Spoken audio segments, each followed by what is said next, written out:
ఎల్లు పారుతుంటే ఓ పిల్ల ఎదగులుగుతుండే లోన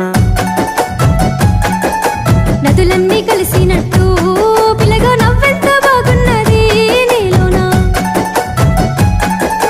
గాజుల సప్పులు గలుగల్లు మోగంగా గజ్జెల పట్టీలు గంతేసి ఆడంగా వరిగడ్డి మోపు ఎత్తి